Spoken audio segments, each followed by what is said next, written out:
Hi friends, ನಾನು ಈ kitchen by ಸಾಧನಾ. ಎಲ್ಲರಿಗೂ ಸ್ವಾಗತ. ಈಗೇನು ಯುಗಾದಿ ಹಬ್ಬ ಹತ್ರ ಬರ್ತಾ ಇದೆಯಲ್ಲ, ಹಾಗಾಗಿ ನಾನು ನಿಮಗೆ ಒಬ್ಬಟ್ಟಿಗೆ ಕಂಕಣ ಮಾಡೋದು ಹೇಗೆ ಅಂತ ತೋರಿಸ್ತೀನಿ. ಒಬ್ಬಟ್ಟಿಗೆ ಮೇಲೆ ಕವರಿಂಗ್ ಮಾಡ್ತೀವಲ್ಲ ಅದು ಚೆನ್ನಾಗಿ ಬಂತು ಅಂದರೆ ಒಬ್ಬಟ್ಟು ಒಳಗೆ ಇಟ್ಟು ಮೂರನ್ನ ಒಳಗಿಟ್ಟು ತಟ್ಟಿದ್ರೆ ಸೂಪರಾಗಿ ಬರುತ್ತೆ.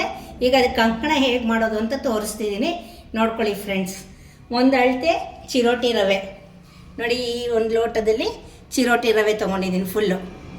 ಅದೇ ಅಳತೆ ಲೋಟದಲ್ಲಿ ಮೈದಾ ಹಿಟ್ಟು ತೊಗೊಂಡಿದ್ದೀನಿ, ಮುಕ್ಕಾಲು ತೊಗೊಂಡಿದ್ದೀನಿ. ಅಂದರೆ ಮುಕ್ಕಾಲಿಗಿಂತ ಜಾಸ್ತಿ ಅಂದರೆ ಫ್ಲಾಟ್ ಅಂತ ಅಂದ್ಕೊಳ್ಳಿ, ಫ್ಲಾಟ್ ತೊಗೊಂಡಿದ್ದೀನಿ. ಎಣ್ಣೆ ನೋಡಿ, ಇದು ಕಾಫಿ ಲೋಟದಲ್ಲಿ ಎಣ್ಣೆ ತೊಗೊಂಡಿದ್ದೀನಿ. ನೀರು ಕುಡಿಯೋ ಲೋಟದಲ್ಲಿ ರವೆ ಮೈದಾ ತೊಗೊಂಡಿದ್ದೀನಿ. ಕಾಫಿ ಕುಡಿಯೋ ಲೋಟದಲ್ಲಿ ಎಣ್ಣೆ ತೊಗೊಂಡಿದ್ದೀನಿ. ಈ ಮೂರು ಬೇಕಿರೋದು. ಇವಾಗ ಅದನ್ನು ಹೇಗೆ ಕಲಿಸೋದು ಅಂತ ನಿಮ್ಗೆ ತೋರಿಸ್ತೀನಿ ನೋಡಿ. ಈ ಥರ ಅಗಲ ಇರೋ ಪಾತ್ರೆ ತೊಗೋಬೇಕು. ಈ ಥರ ಅಗಲವಾಗೂ ಇರಬೇಕು ಮತ್ತು ಆಳನೂ ಇರಬೇಕು. ಈ ಥರ ಇದ್ದಾಗ ಕಲಿಸ್ಕೊಳ್ಳೋಕ್ಕೆ ತುಂಬ ಸುಲಭ ಆಗುತ್ತೆ ನೋಡಿ. ಈಗ ಒಂದು ಲೋಟ ಚಿರೋಟಿ ರವೆ ಬಗ್ಸ್ತಿದ್ದೀನಿ ನೋಡಿ. ಮತ್ತು ನೋಡಿ, ಫ್ಲಾಟ್ಗಿಂತ ಸ್ವಲ್ಪ ಕಡಿಮೆ ಮೈದಾ ತೊಗೊಂಡಿದ್ದೀನಿ.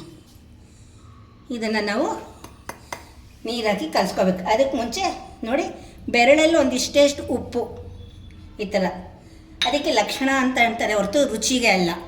ಮತ್ತು ಒಂದಿಷ್ಟೇಷ್ಟು ಅರಿಶಿನ, ಅದು ನೋಡಿ ಇಷ್ಟು ಮಾತ್ರ ಹಾಕ್ಕೊಂಡು ಕಲಿಸ್ಕೋಬೇಕು ನೋಡಿ. ಮೈದಾ ಮತ್ತು ಚಿರೋಟಿ ರವೆ ಅಂದರೆ ಗೊತ್ತಲ್ವ, ಸಣ್ಣ ರವೆ, ಬಾಂಬೆ ರವೆನ ಅಲ್ಲ, ಬಾಂಬೆ ರವೆ ಅಂದರೆ ಉಪ್ಪಿಟ್ಟಿಗೆ ಹಾಕೋದು. ಚಿರೋಟಿ ರವೆ ಹಲ್ವಾ ಮಾಡ್ತೀವಲ್ಲ, ಸತ್ಯನಾರಾಯಣ ಸ್ವಾಮಿ ಪ್ರಸಾದ, ಅದು ನೋಡಿ. ಈ ಥರ ಎಲ್ಲ ಬೆರಳಲ್ಲಿ ಕ್ಲೀನಾಗಿ ಮಿಕ್ಸ್ ಮಾಡ್ಕೋಬೇಕು, ಉಂಡೆ ಇಲ್ದಿರೋ ಥರ ಕ್ಲೀನಾಗಿ ಎರಡು ನೋಡಿ. ಆ ಥರ ಬೆರಳಲ್ಲಿ ಕಿವುಚ್ಕೊಂಡು ಕ್ಲೀನಾಗಿ ನೀರು ಹಾಕ್ಕೊಂಡು, ತುಂಬ ನೀರು ಹಾಕ್ಕೋಬಾರ್ದು, ನೋಡ್ಕೊಂಡು ನೀರು ಹಾಕ್ಕೋಬೇಕು, ಬೇಗ ನೀರಾಗೋಗುತ್ತೆ.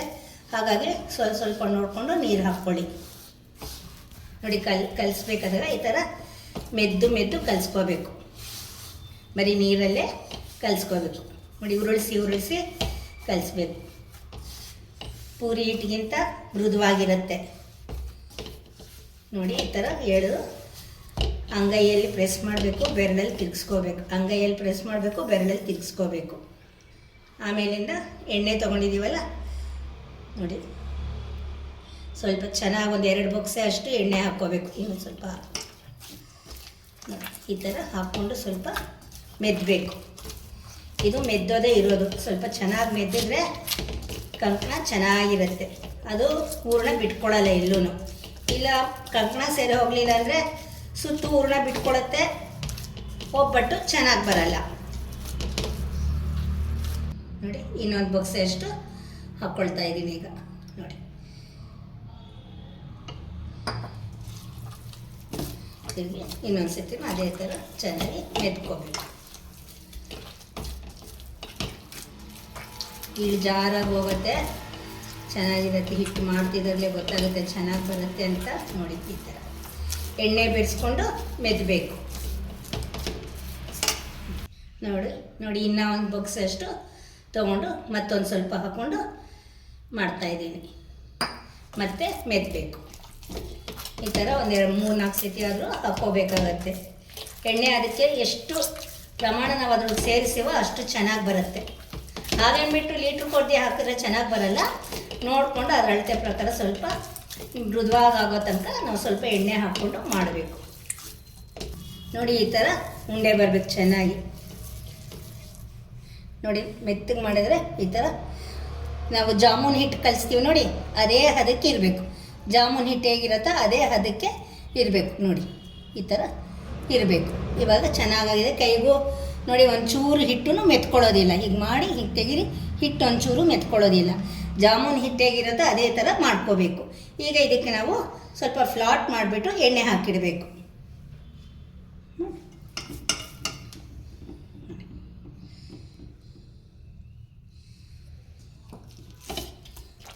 ಎರಡು ಕಡೆಗೆ ಎದ್ಬಿಟ್ಟು ಇನ್ನೊಂದು ಸ್ವಲ್ಪ ಎಣ್ಣೆ ಹಾಕಿ ಮುಚ್ಚಿಟ್ಬಿಡಬೇಕು. ಇನ್ನೊಂದು ಸ್ವಲ್ಪ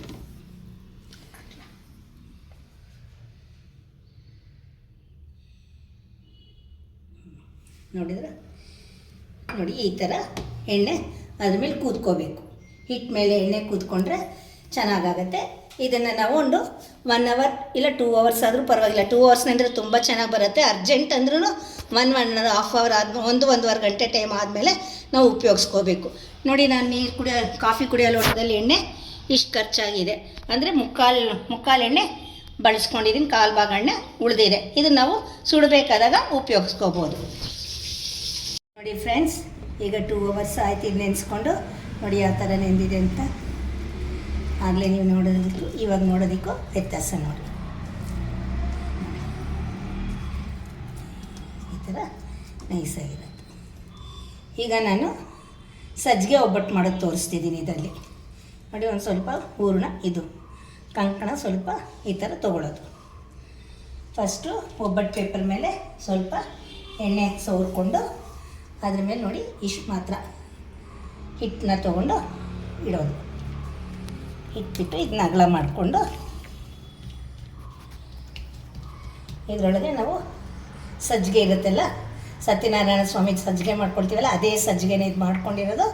ಅದೇ ಥರನೇ ನೋಡಿ ಈ ಥರ ಮಾಡಿಕೊಂಡು ಹೂರಣ, ಈ ಹೂರಣನ ಇದರೊಳಗೆ ಇಟ್ಕೊಳ್ಳೋಣ. ಇಟ್ಕೊಂಡು 4 ಕಡೆ ಕ್ಲೋಸ್ ಮಾಡ್ಕೊಳ್ಳೋಣ. ನೋಡಿ ಈ ಥರ ಎಲ್ಲ ಕಡೆನೂ ಕ್ಲೋಸ್ ಮಾಡ್ಕೊಂಡ್ಮೇಲೆ ಇದ್ರ ಮೇಲೆ ಸ್ವಲ್ಪ ಎಣ್ಣೆ ಬೆರಳಲ್ಲಿ ತೊಗೊಂಡು ಹಾಕ್ಕೊಂಡು ಇದು ಕೆಳಗೋಗೋ ಥರ ಮಾಡ್ಕೊಂಡು ಮೇಲೆ ಇದು ಬಂದಾಗ ಈ ಥರ ತಟ್ಕೊಳ್ಳಿ, ಚೆನ್ನಾಗಾಗತ್ತೆ. ಇಲ್ಲ ಲಟ್ಟಣಿಗೆನಲ್ಲಾದರೂ ಲಟ್ಸ್ಬೋದು, ಯಾರಿಗೆ ಯಾವ್ದು ಅಭ್ಯಾಸ ಇರುತ್ತೋ ಆ ಥರ ಮಾಡ್ಕೋಬೋದು. ನೋಡಿ ಸಖತ್ತಾಗಿ ಸ್ಪ್ರೆಡ್ ಆಗ್ತಿದೆ. ತೀರಾ ತೆಳ್ಳಗೆ ಮಾಡಿದ್ರೆ ಚೆನ್ನಾಗಿರಲ್ಲ, ಸ್ವಲ್ಪ ಹೂರಣ ಥರ ಇದೆ, ಸ್ವಲ್ಪ ದಪ್ಪದ ಮೇಲೆ ಮಾಡ್ಕೊಳ್ಳಿ. ನೋಡಿ ಇಷ್ಟು ಮಾತ್ರ ಮಾಡ್ಕೊಳ್ಳಿ. ನೋಡಿ ಸ್ನೇಹಿತರೆ, ಈ ಮಾತ್ರ ನಾವು ಒಬ್ಬಟ್ಟನ್ನ ತಟ್ಕೋಬೇಕು. ಹದ ಚೆನ್ನಾಗಿದೆ. ಇದ್ರ ಮೇಲೆ ಬೆರಳಲ್ಲಿ ಎಣ್ಣೆ ಹಚ್ಕೊಂಡು ಸ್ವಲ್ಪ ಇನ್ನೊಂದು ಸತಿ ಫೈನಲ್ ಆಗಿ ಹಿಂಗೆ ಮಾಡಿಕೊಂಡು ತವ ಬಿಸಿ ಆಗಿದೆ, ತವ ಮೇಲೆ ಹಾಕ್ಕೊಳ್ಳೋಣ. ಗಾಬರಿ ಇಲ್ದಿರ ನಿಧಾನಕ್ಕೆ ತೆಕ್ಕೊಳ್ಳಿ, ಫಸ್ಟ್ ಕ್ಲಾಸಾಗಿ ಬರುತ್ತೆ.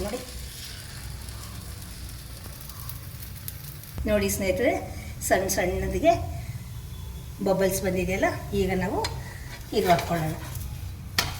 ನೋಡಿ ಫಸ್ಟ್ ಕ್ಲಾಸಾಗಿ ಕೆಂಪಾಗಿ ಚೆನ್ನಾಗಾಗಿದೆ.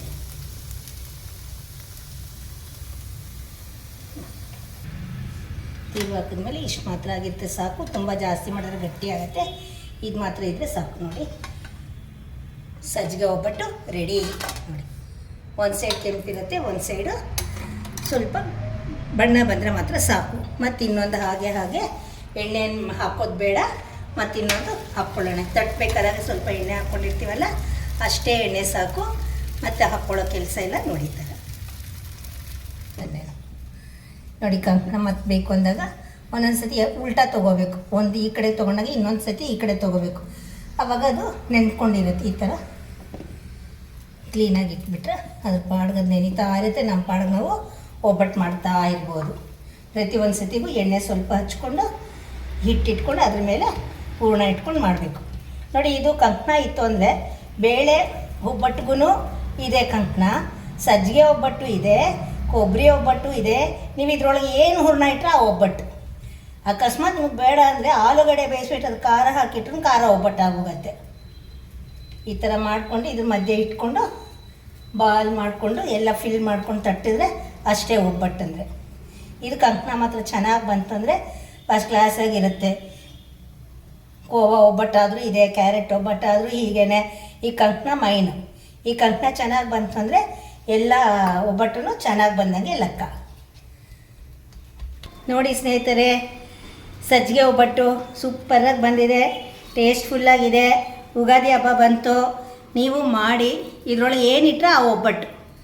ಬೇಳೆ ಇಟ್ಟರೆ ಬೇಳೆ ಒಬ್ಬಟ್ಟು, ಕಾಯಿ ಇಟ್ಟರೆ ಕಾಯಿ ಒಬ್ಬಟ್ಟು, ಕೋವಾ ಇಟ್ಟರೆ ಕೋವಾ ಒಬ್ಬಟ್ಟು, ಹಾಲು ಖಾರ ಹಾಕಿ ಇಟ್ಟು ಒಳಗೆ ಮಾಡಿದ್ರೆ ಖಾರ ಒಬ್ಬಟ್ಟು. ಇದು ನಾನು ಸಜ್ಜಿಗೆ ಒಬ್ಬಟ್ಟು ಮಾಡಿದ್ದೀನಿ. ನೋಡಿ ನೀವು ಮಾಡಿ ಹೇಗಿದೆ ಅಂಥೇಳಿ. ಯುಗಾದಿ ಹಬ್ಬ ಚೆನ್ನಾಗಿ ಆಚರಿಸಿ. ಎಲ್ಲರಿಗೂ ಬರುವ ಯುಗಾದಿಗೆ ಈಗಲೇ ಮುಂಚಿತವಾಗಿ ಹ್ಯಾಪಿ ಯುಗಾದಿ.